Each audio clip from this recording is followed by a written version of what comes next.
Hi everybody, welcome back to Chalkboard Yoga Studies. I'm Jacob Kyle. If you're new to Chalkboard Yoga Studies, this is an offering we have from Five Tattvas where we unpack a different Sanskrit concept from the yoga tradition in each episode in an effort to make these terms more accessible. So this week we're looking at a word, jnana. Jnana is often translated as knowledge, but we need to kind of unpack that a little bit because it's not the knowledge. That word knowledge has a very specific kind of resonance to us as Westerners. When we think of knowledge, I'm going to say we think of it in the small k knowledge, and jnana is big K knowledge. And I'm going to talk about what I mean by that in a second. So small k knowledge is the knowledge that we accumulate. So I go to the library, I want to get knowledge about a particular topic, I read books. I read and I read and I read and I gain enough knowledge perhaps that I become an expert in that knowledge and I can share that knowledge that I have with other people. This is small k knowledge, and I'm going to say that's not jnana.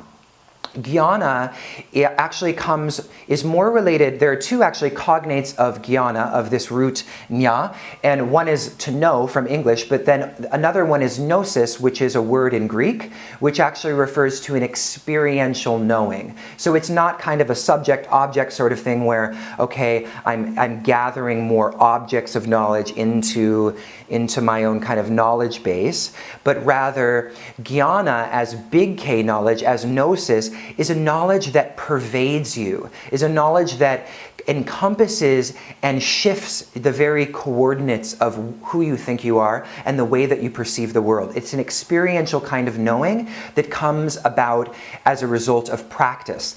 And I don't want to say that small k knowledge is not a part of this process, because it is. You want to have the right framework of small k knowledge in order to point you in the direction of the ultimate knowledge, big K knowledge, in which you're going to have a transformative experience that's going to completely transfigure your perceptions. And in the yoga tradition, this is a transfiguration process that actually leads you to seeing that you are not a separate self, and actually you are completely continuous with all things. I'm continuous with the camera that is filming me. I'm continuous with my partner. I'm continuous with my friends, in such a way that where I end and you or any other object begins dissolves. That's the kind of realization, the kind of knowledge that comes about through the practices that the yoga tradition speaks about. So a little bit different than if we just kind of translate this as knowledge.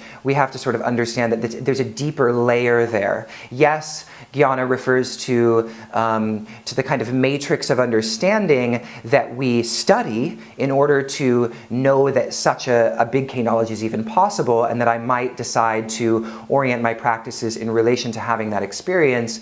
But ultimately, jnana is a pervasive, encompassing, embodied, and also transcendent, if I can be permitted that idea that, to be fully embodied is also an experience of transcendence. It's this kind of an experience. It's almost a mystical experience in a certain kind of way. So this is jnana. And that's pretty much it for today. So thanks so much for joining us. If you are interested in more about our offerings at Five Tattvas, you can check out our website, fivetattvas.com. And you can also sign up for our weekly e-zine, where you'll get immediately each week updates about these Chalkboard Yoga Studies. You'll get updates about podcasts. We have an interview podcast called Chitheads, where I interview different leaders from the tradition. And then you'll also get the latest writings from some of our great writers we have writing over at Five Tattvas. So check that out. It's fivetattvas.com/sign up. That's fivetattvas.com/sign up. And I hope to hear from you soon. Thanks so much for joining us, and we'll see you next time on the episode of Chalkboard Yoga Studies. Thanks so much. Bye-bye.